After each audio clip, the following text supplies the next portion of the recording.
I did not have sexual relations with that woman. Yes or no? Did you ever take banned substances to enhance your cycling performance? Yes. I had no prior knowledge of the planned assault on Nancy Kerrigan. I am deeply sorry for my irresponsible and selfish behavior I engaged in. Hello, folks. Welcome to another episode of Oops, the podcast. What are we at this point, Lynch? 595. That's crazy. 595 consecutive weeks of new episodes. Well, sorry, I guess divide that by two. Well, back in the day we used to do one a week, whatever. Roughly. Was it one a week? One a week at first. Then we were during the pandemic, we actually had 3 a week. Mm-hmm. I would say that for sure hundreds and hundreds of weeks and almost 600 episodes. Congratulations to you on that, Lynch. Congratulations to you. You're the one that did 590. Well, who knows if we even finished the episode today. This world's crazy. But we did at least 593. So, I mean, you did 593 at least. You've done a large percentage of those. So I bet 300 yeah. in the 300, but there were 200. You did more than that. You know, it's no simple feat to do something like that. And by the way, GIULIO Gallerati, Ryan Lynch. Hi. No simple feat. And, you know, if you do 600 episodes of a show evolves and changes and it has different sort of like moments in the life of the show. So I'm just grateful to be experiencing this particular moment of the show. I very much enjoyed doing it and chatting with all you guys. And occasionally I'll get a really nice message from somebody who's been listening to all 600 of the episodes or whatever, who's like, I'm coming to a show, like, would love to meet you or whatever. And I'm like, 100%. Yeah. Anybody who can sort of like, anybody who says some shit like that, absolutely. You have privileges. It makes your week. You don't forget that. It's great. It helps you get through a tough day if you're having one. Agreed. Or a tough week. A message like that just means the world. We talk about this like in, you know, I guess creative pursuits in general, but like comedy specifically for us. But like, you got to have those little positive things that happen every once in a while, or like you can't move, you can't sustain. Yeah. You know what I mean? And if it starts getting to a point where you don't have much to feel good about, you got to start being aware of that and then manufacture it. Now, hopefully I'm at the point in my career where I don't have to do that anymore, but I remember early on. Anyway, so here we are. We're doing it. Just had the thought of us adding a monkey to the podcast. It could be fun. Just having him in here. As long as he was a good boy, dude. I can't handle a bad boy. Yeah. It would be cool to have a monkey and not acknowledge it at all. But just have a camera, like a GoPro on it while we talk about what we talk about. He's just picking your nose while you're talking. Maybe. Could be fun. Could be fun. I don't know if we'd be able to do that. Or can we have, like, if you wanted to have a monkey, could you? Is there, I know that there's places where people just have monkeys running around. Monkeys are obviously very capable, as we all know. And throughout, I'll see videos of like monkeys or gorillas or orangutans doing shit like back in the day, but it seems like we have become less interested in that. The 60s felt like a time where we were blown away by the capabilities of monkeys, and now like nobody gives a shit that like monkeys can sign or ice skate or do tons of shit. They can draw. They can do it all. They can read. No, you cannot. Can you buy a monkey in Brooklyn? No, you cannot legally own a monkey in Brooklyn. New York prohibits the ownership of wild animals, including non-human primates, under the city's health code. Health code 161.01. The law is in place due to concerns about public safety, zoonotic diseases, and animal welfare. If you're looking for an exotic pet, you'd need to check New York City's list of animals allowed, but primates are strictly off limits. So that was the question I was going to ask. Wild animals seems like a pretty broad designation. Can we look up the list of NYC's allowed animals and see what's on it? Because this could be fun. We can, and I'll just let you all know that this research is brought to you not by Google, but by ChatGPT. Much better. Boom. Yes, we can do that. Domesticated dogs, domesticated cats, small rodents. So you're allowed to have a gerbil, a hamster, a guinea pig, and a chinchilla. Don't worry, we're getting to the crazy ones. Rabbits, hedgehogs. Allowed to have a hedgehog in the city. Sugar gliders. What is that? A sugar glider. Is that like a flying squirrel? I'm not sure. We'll put a pin in that one. Birds. So you can have a parakeet, a parrot, a finch, and a pigeon. Italian. You can domesticate a pigeon. You can have reptiles. This is interesting. So certain lizards, you're allowed to have a bearded dragon or anals. Anals. Anals. A-N-A-L-S? A-N-O-L-E-S. Anoles. I don't know. I don't know what that is. We got to look all these up. And you can have non-venomous snakes that fall under the prohibited category, that don't fall under the prohibited categories. You're allowed to have fish. You're allowed to have non-venomous amphibians like frogs and salamanders. You can have a honeybee. You have to go to the beekeeper register before and get permission from the Department of Health and Mental Hygiene. Oh, God. And the then, bane of my existence, Department of Health and Mental Hygiene. The Department of Mental Hygiene. That's where I have to get my birth certificates from. Really? Yeah.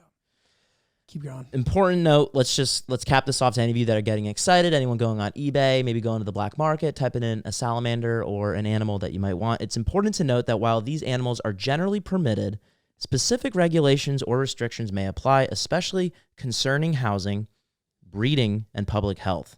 Addition, certain animals that are legal in New York State may still be prohibited in New York City for limits. And so for a comprehensive understanding, just review the New York City Health Code, guys. So those are all the animals you can have in New York City? Yeah. Dude, I love that the same fucking idiot who's in charge of deciding that a bearded dragon is okay is the same guy who's deciding about my birth certificate. Yeah. Fuck that guy. Double dipper. What a turkey. Well, that's very interesting, dude. Oh, so what is anoles? Anals. Let's see. And also a glider or whatever. Oh, we've all seen an anal before. It's just a type of lizard. And then a sugar glider. Some kind of fucking. It sounds like squirrel? That sounds like a tool you use to snort cocaine. Yeah, flying squirrel. It was sprawled out. I think they don't want to show it. Cute. It is pretty cute. Hillary hates all rodents. Anything with a skin tail. And I know this thing doesn't have a skin tail, but. And also animals with hands. She doesn't like animals with hands. I guess I don't know if that would extend to primates though, but like raccoons, no, like animals with hands. She's just out. Just afraid of hands, dude. That's such a funny fucking. That's a genuine like she takes note of that when she sees them. I've noticed the hands part, but like there is like she refuses to say the word rat out loud. She says unspeakables. The unspeakables. Yeah. So, it's tough out here. Yeah. We found it's not a centipede, but we found it's centipede adjacent. I think you'll know what I'm talking about. It's a very dry and crunchy bug that you find only when it's dead. It looks like a centipede. Long, right? It looks like a ring. It was folded and it was curled into a little like C. And How big was it? It was like how long was it? If you were to take this and curl it up, this line here, so maybe like 2 inches. Was it an inchworm? No, it wasn't an inchworm. It had like little like legs. It had legs all underneath it, and it had centipede. It had centipede legs. It's a house centipede, dude. Yeah. Look it up because I've seen those too, and to be honest, you're lucky because those things can be huge. When you live in New York, it's sort of impossible to avoid certain critters. This is one of them. Yeah, it's maybe because it was dead, it was a little bit drier, but it was it's in this family, and so Victoria found one. Did she freak out? I found out via Scream. Did she freak? Oh, yeah. Yeah, so I was at my computer last night, and she screamed, and then she like put her hands up, and she shuts down when she sees a bug. In our apartment, we don't really have bugs, and pretty stoked about that because that's a big concern of hers. And she saw that and she freaked out. And then I had to like hazmat suit it into the kitchen and investigate what it was. I flushed down the toilet. It wasn't a big deal. And it totally was like a one-off freak situation. But tonight I have to go find the source. So dude, at the end of the day, you should tell her this. These things just come out of the drain. There's nothing you can do. Like you don't have an infestation. The only time you have an infestation is when you see a little cockroach. If you see a big cockroach, you're good. Those guys are rogue. That's a baby? No, because like the water bug like variety, the like big guys are like rogue. They like travel solo. The little guys cluster. It's not a baby. It's just like they're smaller. Didn't know So even though the big ones are fucking terrifying and gross, the little ones are the problem. The little one is when like you turn the lights off and the lights on and they scurry. I've never experienced that. But an apartment I lived in, I used to get the big ones. And even in some of the nicest places I've lived, I've gotten the big ones. And basically, all you have to do is spray the perimeter of the apartment. After you do that, you can get that nice raid with the lemon scent. Just spray the corners, and if you see them again, they'll be dead and they'll be lying face up or face like on their back. But yeah, if you live in like New York, dude, is a scam. It's a complete fucking scam. You can be paying 10 grand a month for a 1-bedroom and get these things in your apartment still, and there'll be nothing you can do about it. You're just lucky. Like no vermin scares me anymore besides rats. Rats are just like, are there people out there who are not scared of rats? They are just like the worst fucking animal. God, you know that they came from Malaysia? They're not just everywhere. They got out on ships. So just a couple, there's probably like maybe a small handful of rats that are now what we have today. It is now a worldwide invasive species. They are everywhere. And yeah, dude, there's nothing you can really do. Very eager. Are there rats in Europe? For sure. There have to be. Can you look up if there's anywhere where there are no rats? Yeah. I mean, bro, there was rats on Easter Island. Like there's rats. Or what about this? In the Galapagos, rats were eating the fucking turtles alive, the giant tortoises alive in their shells, eating them alive. So the people who sort of run the island stepped in to stop that from happening, because that's what would have naturally happened. Rats somehow ended up on the Galapagos. That's bad. They're terrible. I would not like to watch that. They also have gizzards, so like they can eat bolts. They can eat fucking metal. They can eat wood. What's a gizzard? It's like a thing that makes it so you can it like basically churns anything that you eat in your, like chickens have them. You can just eat anything. Like with acid, like it breaks it down, or it just like it's allows like it to go through a different tube to go into your stomach? I don't know for sure, but I think it might be a combination of both. I think it might be like a physical thing as well as like a chemical thing. I don't know any of this for sure, but dude, they are the most disgusting. Yeah. What would you get there? I'll read this in a second. I saw a video recently. There was a rat the size of a cat. Literally, like it was like this Where? big. It was in a Subway. I'll show New York? Yeah, I'll find it. I'll send it to you later, and I'll maybe post it on the story the day that we upload this episode. I'll do that. Dude, shout out to our before you read that. Shout out to our pod daughter Danielle K, who was stationed in Comoros, I believe, in the Peace Corps. She was doing some sort of do-gooding, and she said that the rats there harass you. Like you'll be trying to pee, and rats will be coming up to you, like, and you have to like kick them away. Yeah. Can you imagine that? I couldn't. They're skittish here, at least, thank God. What do you got? I'd hate an intimidating rat. They're terrible. Okay, so there are a few places in the world where rats are either completely absent or extremely rare due to geography, climate, or strict biosecurity measures. Alberta, Canada. Alberta has a government-run rat control program that has kept the province virtually rat-free since the 1950s. Strict laws and regular inspections prevent rats from entering. Bro, can we hire that guy? This rat guy we supposedly hired in New York City has done nothing. Is there a rat guy? There's a guy. They hired the rat czar or something. The rat guy. The rat guy. And the guy hasn't done shit. There's dude, I can't walk down my block without rats running in front of my feet, including in the winter. It is a complete shithole. I love New York though. Like when you live here, you sort of get Stockholm syndrome. You get indoctrinated by it. You convince yourself that there's no other place in the world worthwhile.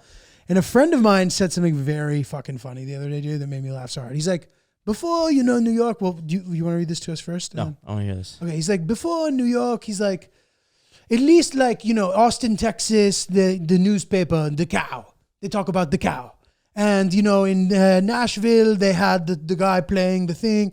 And New York had the restaurants, they had the movie. And now Austin has a better burger than New York. Nashville has a better thing. So now the only thing here that you have is that you go to the place and the other guy can't get in. And that makes you feel good about yourself. You go and you go, oh, that guy, I go, it's not even good, but he can't go, I can go, I feel good. And that's how New York gets you. I'm like, dude, that is the truest thing I've ever heard. That's great. Everything here is hard. Everything here sucks, but it's the best city in the world, right? I think at least. But I'm trying to open my mind up to the idea of living elsewhere someday, maybe. I don't know where the fuck I'm going to go. Yeah, I agree with, there is, the playing field is leveled out significantly. I had one of the best burgers ever in Austin, Texas. Yeah, dude, and especially like Manhattan, bro. I had like the worst slice of pizza I've ever had in my life in Manhattan the other day. Manhattan sucks. In the East Village, it was dog shit. I mean, granted, we live in a great food neighborhood now. Like they just opened a new pizza spot on the corner that's amazing. Like you'll never get it's hard to get a bad slice of pizza. You have 2 slices of pizza on either side. Can't go wrong. The other spot is a little more OG, but still solid. But bro, you can get bad food in Manhattan. Manhattan, bro, Expensive bad food. washed. No offense to Manhattan. Like every neighborhood, and not to sound like a fucking unk, expensive bad food, that's right. But like every neighborhood in the city, for the most part, is not as good as it was 10 years ago. And it has nothing to do with the pandemic. It's just like retail. Like my theory is that like retail is sort of like too expensive and maybe like landlords got a little greedy. So like all the areas that used to have all this charm are not just are banks. They're just banks, ATMs and like bullshit. And it just doesn't have it as much. And like you said, like you can go elsewhere and get some fire shit. And people like the place cares. The guy working there is psyched about it. You know what I mean? It's like, it's not adding up as much to me these days. Yeah, before I moved to New York, when we would record at Francis's back in the day, I remember you guys talking about gatekeeping quite a bit. And like I've grown at the time I was like, that's not cool. That's not nice. And I've grown to like require some gatekeeping with some things that I like. I don't want people to know about it. You see I saw an influencer go to what was it? Oh, Peter Pan Donuts. Yeah. I love Peter Pan Donuts. And he made this big video, has millions of views, and I haven't gone since he made it, but I'm already mad at the thought of assuming that it is now lines out the door on top of already how many there were before. Yeah, dude, fuck that. Fuck that shit. Yeah. And yeah, dude, I mean, I guess the way to do it here is you need to be rich. So dude, as I get a little bit older, a couple things. First of all, I sometimes find it a little difficult to unwind at night, not to mention just sort of aches and discomfort with wear and tear, some of the stuff I've talked about on the show in detail. But these are 2 things that sort of prevent me from sometimes living my best life, as they say. And that's why I really have enjoyed CBD gummies from Corn Bread Hemp. Me too, dude. Dude, they're great. What an amazing thing to just like aid the process of sort of unwinding at night and knowing that I can be as comfortable as possible when I'm trying to make that happen. Because sometimes it's like, you know, we're on our phones posting and doing this and like you're looking at that screen for so many hours that it can become difficult to eventually unwind and make sure that you're able to kind of nicely, gently float to sleep. Which is why I've just really enjoyed the CBD gummy experience. First of all, they're delicious. So it's fun to have like a little treat. And it just really helps to relax me, man. To be honest, I just think it's a really great tool. Yeah, I like to put my phone away and then take out the cornbread, pop that in, and just like you said, just start to chill out, just relax. Cornbread Hemp's CBD gummies are made to help you feel better, whether it's stress, discomfort, or just needing a little relaxation. They only use the best parts of the hemp plant, the flower, to the purest and most potent CBD. So right now, Oops listeners can save 30% on their first order. Just head to cornbreadhemp.com/oops and use code oops at checkout. That's cornbreadhemp.com/oops and use code oops. Like rich. If you make $300,000 a year here, you ain't shit. You're struggling, like for real. Like especially just assuming that. Okay, let's say that, and I'm not even kidding about that. So let's think about it this way. So you make $100,000, and you live in your little apartment and whatever, and you have your ways of like saving money, whatever. Now, so one day you make $200,000. You get a nicer apartment. You figure out a way very easily to like squeeze yourself at every level until you get to a high enough level where like you truly don't have to do that anymore. So if you want to live like a solid life with all the conveniences, and it's still New York, there's still going to be some inconveniences, but I'm going to say $500K. Really? Yeah. I think household 200. I think you can do everything. Absolutely. I feel like at 500K, when you're like you said, you can find a way to spread yourself thin up into, you know, the 300 to 500K level. Like that means you have to have memberships at every single club and social group and gym, where if you just like don't do that, I think you could be very happy and 100%. and still do everything comfortably. Absolutely. With 200. Absolutely. But you absolutely can. And to be honest, with 100, it's tough. It can be done. You just have to be really clever and like you have to just work it constantly and like figure out ways. You're just doing tricks at all times. 200, different story. You're 100% right. You don't need what you can buy at 400, but you buy it anyway. So it feels the same as the 200. Yeah. You get a better apartment, nicer shit. So like, let's like break down the actual cost. So 500. Now let's assume you're working for someone. So you're paying taxes on that. Half of it's gone, 250, right? Now you have 250K. Let's say you live and you want to live in a nice apartment. You make $500,000 a year. You should live in a nice apartment, right? So you're now in the $10,000 a month range for a nice apartment in New York. Depending on where you live. If you want, you could probably get something pretty close to solid. Let's say that you're in Brooklyn and you're in an emerging neighborhood where there's new construction and whatever. You can get a 2-bedroom for $7,500. There you go, $7,500. So what's that? Do the math there. 75,000 plus another 50, 90,000 right there, gone. So now you have 160. You want to have a car. Okay, that car is going to cost you $1,000 a month at least, if not more. Insurance, lease, Parking. and parking. Because we're talking about conveniences here. You don't want to be fucking jacking around on the streets. And let's say it's like a nice car. So let's bump that up to 1,500. That may be completely unrealistic, but I don't know. How much does a nice car cost? I've never owned a fucking car. I think $1,000 is solid. Are you driving like a BMW? No. Parking could be like $250 a month. Where? I think insurance Where's $250 a month? in an up and coming borough.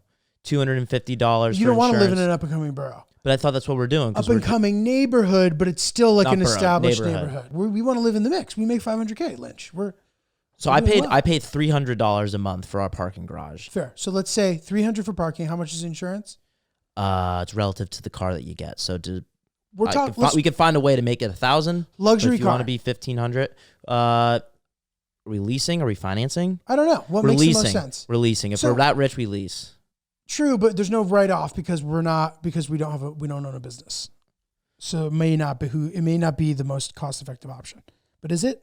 You tell me. I don't know. I feel like if we're comfortable renting at that price and we want to spend the money, I feel like that kind of like mindset of spending the $500,000, it's someone that wants something new and fresh all the time, so they would commit to leasing Lease. as opposed to Okay. because buying. when they leave out of the city, they're going to invest in a bigger car or a nicer car than what they'd already have. Right. This and- is the picture I'm painting in my head of No, this it's good. person. And we live in the city, so we're probably not going to go over the mileage allotment. Yeah. So maybe the lease makes sense. So I think $500 to $600 a month for a lease for a luxury car. For like a 3 Series BMW. Yeah.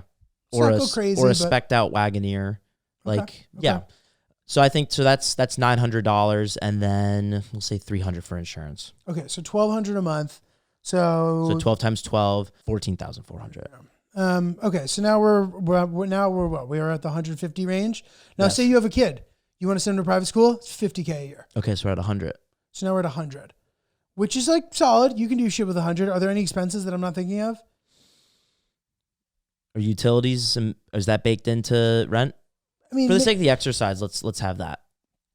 gym, Gym membership, that's $300 a month. more, 400. Equinox, for Equinox passport, 4,800. 4,800. So now we have 132. So that's 1,000. including the 5 that you just included for that other Oh no, one? now we have We're in the 140 now we range have 80. Oh, sorry.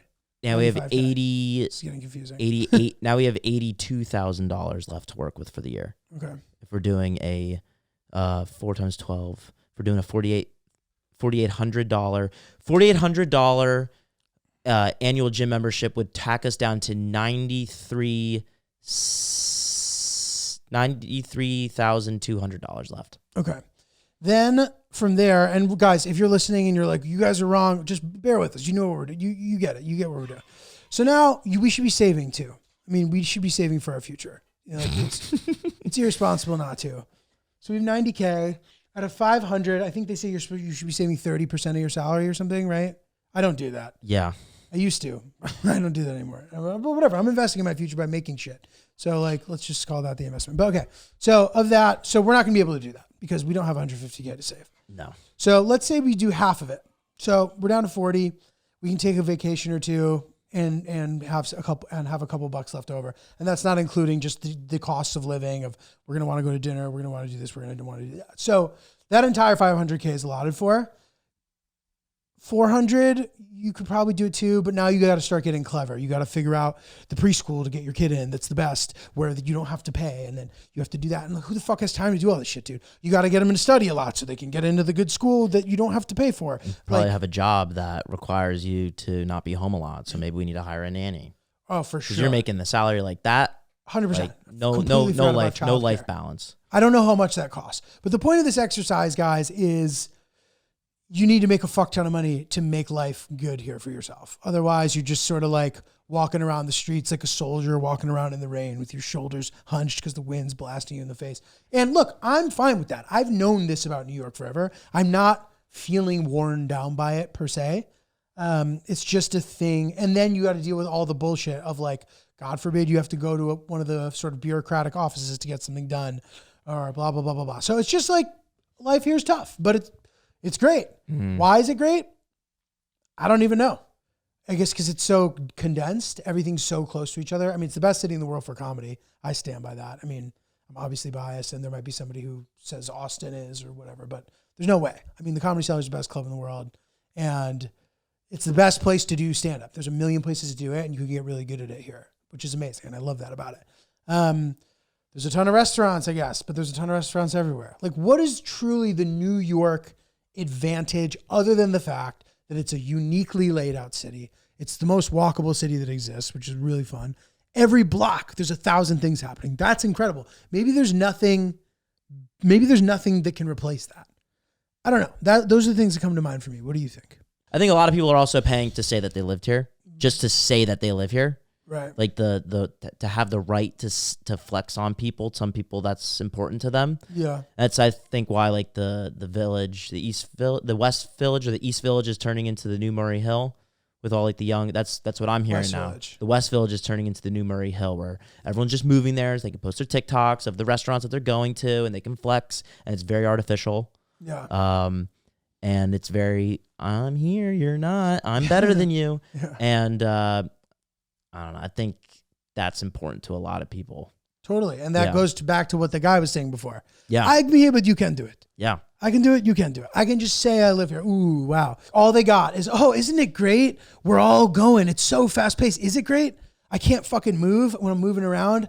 I've spent all my money. I'm like I'm doing this. And they're like, oh, but everybody came here with the dream. Bro, fuck the dream. Like in the movies, they don't show you that a guy jumps in front of the subway and now you're going to miss your doctor's appointment and you don't get a refund because some guy jumped in front of the subway. That happened to me, and it was so funny. I was thinking, I'm like, is it bad that I'm like some fucking moron jumped in front of the train and died, and now I'm late? Yeah, it's. I mean, I always come back to this when complaining or being upset with something that some might view as like that's a first world problem. That's not a real problem. A problem is a problem, and so people jump in front of the subway, making you late for stuff. That's a problem. Yeah, don't apologize for your problems. I don't anymore, but I do remind people if people are like, oh, this guy, like I just remind them like, no. A problem's a problem. Yeah. Relative to who you are. Like you're dealing with your smallest problem might be my biggest problem. My biggest problem might not even be a problem for you. A problem is a problem. And everyone deals with problems. They have their own tolerances for what is defined as a big problem or a little problem. Do you see someone deliver a baby on the subway last week? No, that's amazing. Ew. Sorry, I think all the New York accounts were posting it, and the conductor is making an announcement like, "Hey, we're not going to be moving for a while. There is a medical health emergency," and someone delivered a baby on the floor of a subway. Hilarious. And that thing's going to be immune That's of great. everything. Yeah.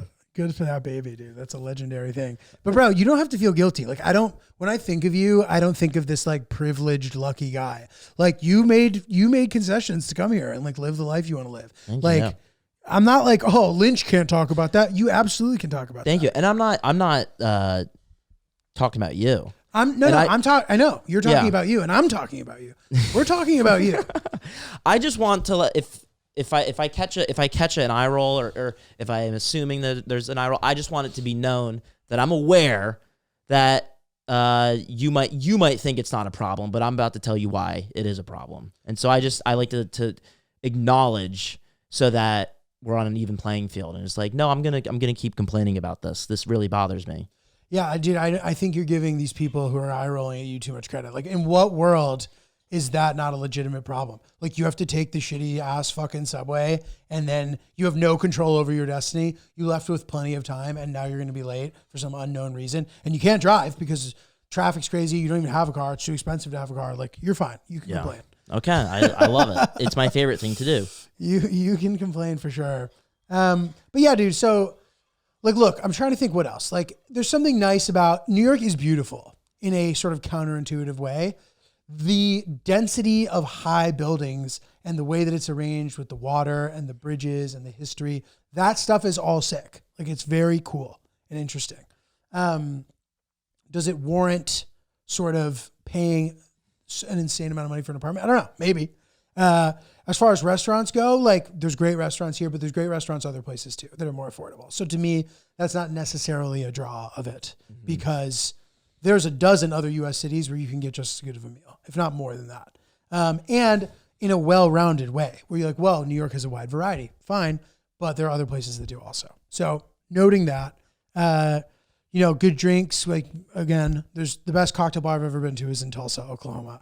So, I think it's called Valkyrie or something. Valkyrie. So you can get a good cocktail in any city. Yeah. I agree with that. I have like my favorite seafood I got in Tampa. Best Cuban food I ever had, Tampa.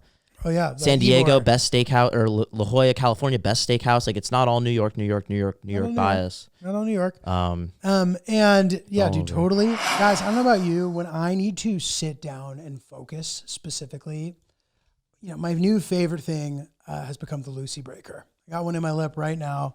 When I edit, it is a must. And look, if you have experience with other pouches and stuff, to me, the Lucy product is already the best. There's sort of like a unique texture to it. I don't know if you've noticed that, if you've tried the different ones, but it is a thing that once you go Lucy, you never go goosey. That is known. Shout out to my boy Charlie, who loves the Lucys too. Me and the boys, we all love the Lucys. It's my favorite brand. The Breaker takes it to the next level because there's actually like a little capsule within that you get to like do the thing where it pops, which is kind of like a nice soothing part of the routine. Oral fixation. Yes. I love mango flavor, coffee flavor.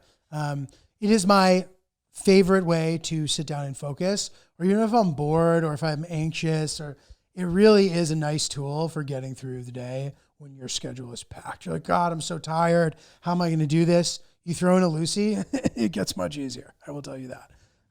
So we highly recommend it here at the show. If you're into pouches or you're thinking about trying them out, Lucy's is your way to go. So let's level up your nicotine routine with Lucy. Go to lucy.co/oops and use promo code oops to get 20% off your first order. Lucy has a 30-day refund policy if you change your mind. Again, that's lucy.co and use code oops to get 20% off. And here comes the fine print.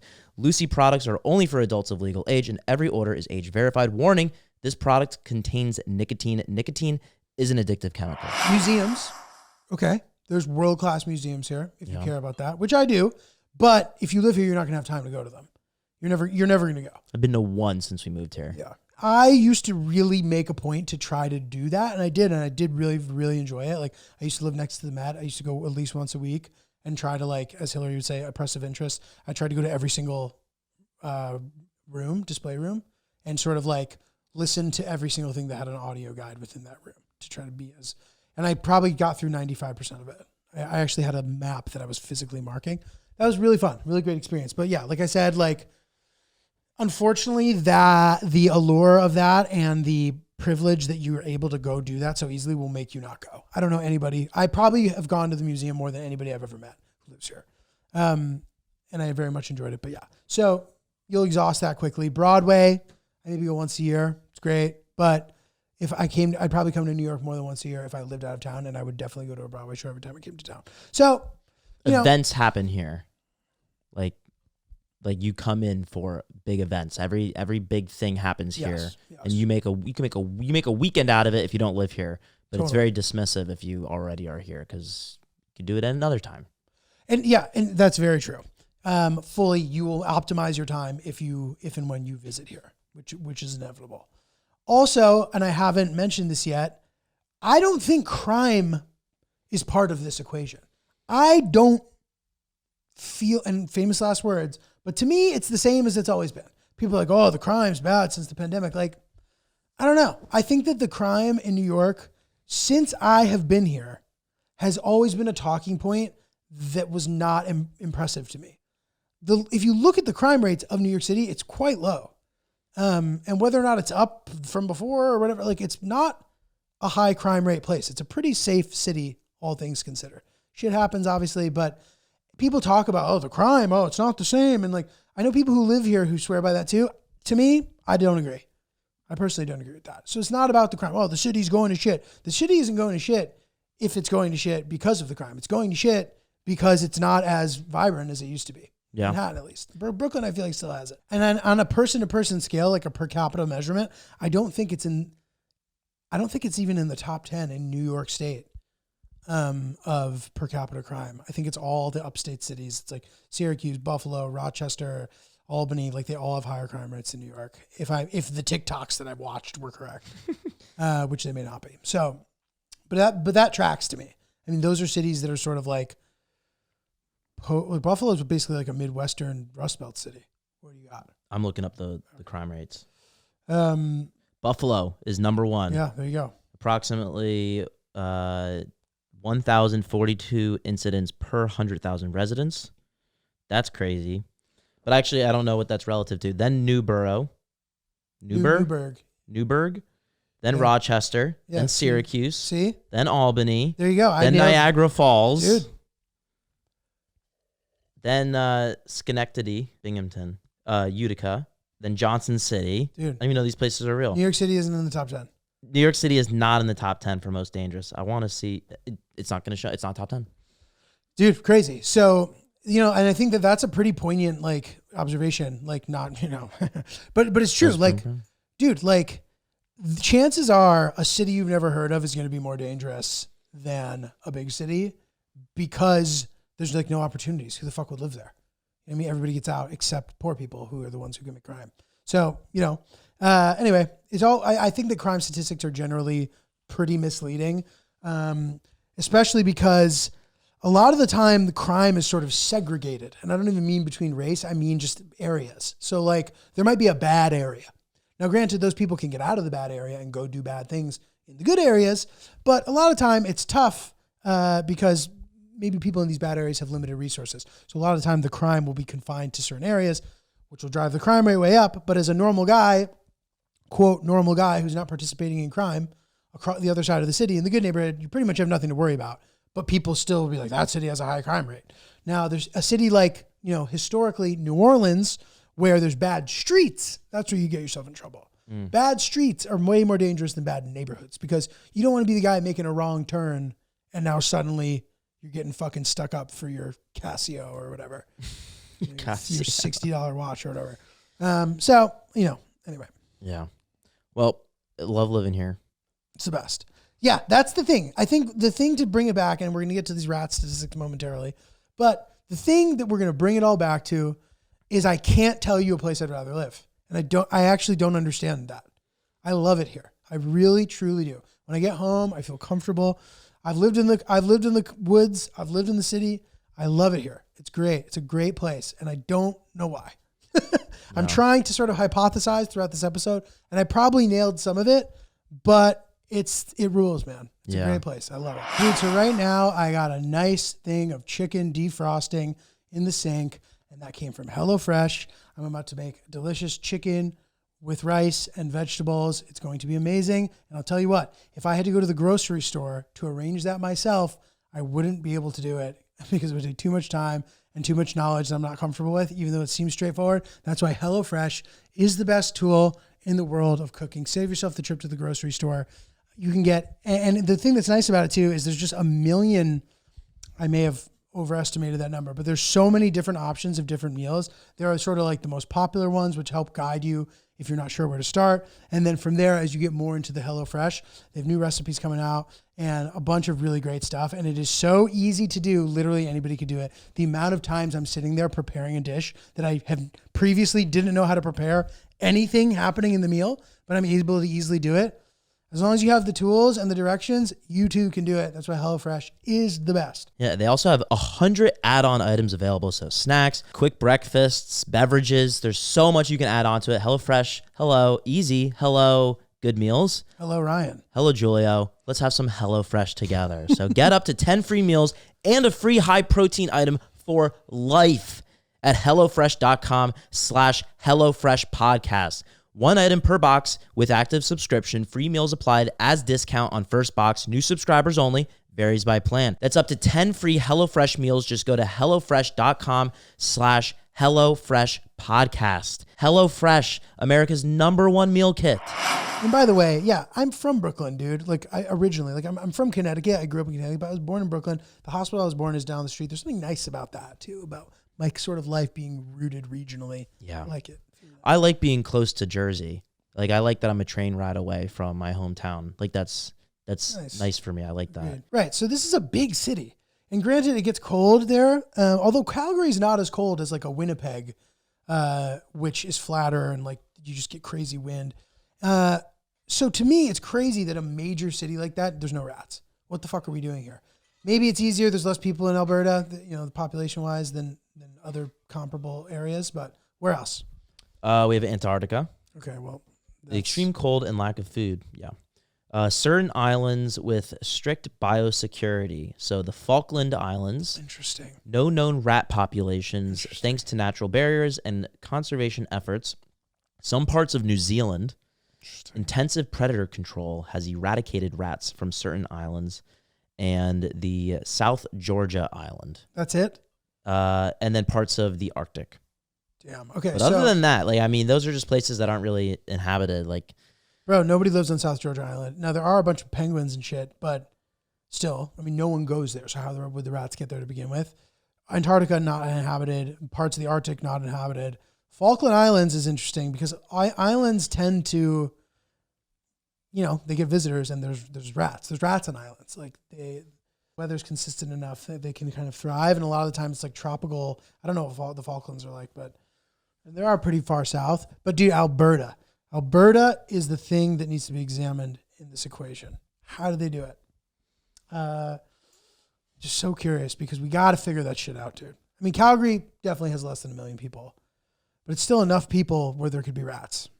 let's see how Alberta prevents rats. Okay, go ahead. No, what were you gonna say? I'm guessing Calgary population 288,000, but we'll get to that later. We'll get to that in a minute. So I asked, how does Alberta prevent rats? They've been rat-free since the 1950s, thanks to the world's most aggressive and successful rat control programs. Here's how they prevent rats. 1, geographic advantage. Alberta is naturally protected by the Rocky Mountains to the west and sparsely populated prairies to the east, limiting natural rat migration. Interesting. 2, strict border surveillance. The province monitors its eastern border, where rats are common in Saskatchewan. Traps, bait stations, and routine inspections along highways, railways, and grain elevators help prevent rats from entering. Rapid response team. If a rat is reported, government pest control officers investigate immediately and eliminate any possible infestation. Yeah, that's pretty much it. Yeah, crazy. They collaborate with farmers and then some pretty vague stuff. They have a good learning Calgary program. population. What'd you guess, 284? 288. Feels like a decent guess. I'm going to guess. Actually, no, because there's no way of proving that I didn't see it. 1.42 million? Yeah. Fuck, I was literally nowhere near. Even more rats. That is a huge city. Yeah. Making a 5.6% increase from the previous year. So in 2025, it's estimated by the end of the year, there'll be 1.688 million people. How many cities in America have over 1 million people? Again, maybe famous last words, but I'm going to guess less than 20. I love ChatGPT. This is great. Google, there's so many times over the years searching for something and just like saying, fuck it. Like, it's been 4 minutes. I don't know. I can't find that out. ChatGPT is really, really good. 10. Yeah. So dude, that is a huge, let's see if we can guess what those are. That is a major city, like Calgary. Yeah. You know, I had no idea. All right. Without spoiling it, the the smallest of the cities in the millions, has a population of 1.026 million people. Okay. So, and then it goes up to 8.3. Okay, so number 1, New York. Yep. Number 2, Los Angeles. I'm not going to do it in order because I don't think I'm going to be able to, but That's let's fine. just keep thinking about this. Houston. Number 4? San Francisco? No. Oh, you can give me 3 wrongs. Miami? Wrong. Cities with 1 million people or more. You said New York, LA, and then there's a third one, and then you said Houston. Yeah. New York, LA, Jacksonville? No. Giulio. All right. What else? All right. You can go Dallas? again. Yes. Seattle? No. It's ahead. New York, LA, Chicago, Oh, duh. Houston, Phoenix, Philly, San Antonio, San Diego, Dallas, and San Jose. Crazy, dude. Yeah. So anyway, point is, I'm impressed by how big of a city Calgary is because it has more people than Seattle and Miami and San Francisco. So love to see it. Yeah. Crazy. Also, DC has some great museums. DC does have some great. DC has some great museums. So, You like DC as a possible place to live? no. But I went there a lot. I went to all the museums when I was a kid. Great museums. I enjoyed the Air and Space Museum. Did you go to that one? Yes, Did you ever participate in the paper airplane contest in the kids did section not. of the first exhibit? I did not. How did that go for you? Great. Crushed it. Great. I was too old. It was great. DC is I enjoy visiting. I don't know how I picture myself living there. I'm not totally sure. I think a lot of people live right outside of DC. I think it's pretty easy to commute in there. I have a friend that works in DC and he lives in Arlington. You saw me. I was like, I don't know if I want to say the wrong place. But Julia helped me out. Arlington. Yeah, there is So. something to be said about. I think that is a nice sort of Chicago advantage too. Is that it's pretty easy to like get in and out of the city Yeah. compared to here. I mean, like people there, I can tell like think it's a lot, but here it's so much easier than here. That like, and your money just goes so much further there. But it's freezing cold half the year. That's another. What are we at time-wise? You can wrap up after We're cooking this probably, right? note. We're at 48. Okay. So if you look at Chicago on the map, it is further north than Toronto. The country at some point does this. So like Yeah. Chicago is colder than I think. I know people obviously say how cold it is, but I catch people talking about places that are cold. And I can tell that they think that just because something is in Canada, it must mean that it's colder than another place. How badly do you want to tell them that? I don't because it doesn't matter. But in my head, I'm like, oh man, I actually don't. It's funny you say that. I don't want to be that guy so badly that I actually sincerely wish I could tell them. It's annoying to constantly be being told facts. Okay. Yeah. Well, yeah, fuck you, dude. Yeah. But like places, I think also we were talking about Winnipeg earlier, like a place like Winnipeg, which, to the naked eye is not that far north compared to maybe some other places, but people talk about how crazily bad the winters in Winnipeg are. It's flat, it's windy for whatever reason. And then like Great Lakes cities are really cold too. Like Cleveland has a really bad winter. So like weather patterns contribute in a way that's just as significant as like latitude, like relative latitude. If like I'm further north than you, it means it's colder. Like not necessarily true, but like in the case of Chicago, Toronto, like just because it's in Canada, the geographic border is complex. Mm-hmm. And I always find that fascinating, like geography in general, like paying attention to a specific thing. Like even like when I was a kid, I've talked about this I think before, but like we would drive south and then we would literally go north to go somewhere, but we thought that we were going southwest, but we were going north or something. Southeast, but either way, like you're like, oh wow, we're actually going up the coast and the coast goes up. Whoa, crazy. I had no idea. So anyway, love looking at the map. Loves a map. Julia loves a map. Love a map. Fabulous. Well, we will continue on this map of life and on to we made it through episode 595. Many episodes. We survived it. So sure did. as long as nothing happens to either of us before we release it, we will have had the episode released. Yes, as well as hopefully another one coming right after. Yeah. So, Anyway, my Pittsburgh link is finally up. So the show is March 8th at Bottle Rocket. One show. I'm really looking forward to it. I've heard it's a really great place. So pull up to that. I'm then going to be in Chicago at the Den Theater, 2 shows, March 14th. And my special will be out by then. I'm intending to release it on March 4th, assuming that nothing goes wrong between now and then. Will be on my YouTube channel, so please subscribe. By the time this episode's out, I will have sort of formally announced it, so there'll be a way for you to kind of pre-subscribe to the actual premiere. which will be on YouTube, but that should be a nice thing. So that'll be great. And then I have shows in Providence and Portsmouth, New Hampshire, the 19th and the 20th. And then down the road, DC and Charlotte coming up. Keep your eyes peeled for videos. Oops, the podcast. Send us your emails. We have a couple good ones that maybe we'll read on the next episode. Let us know what's going on with you at Oops, the podcast. Lynchy, what do you got going on? Ryan is really polite. Thank you.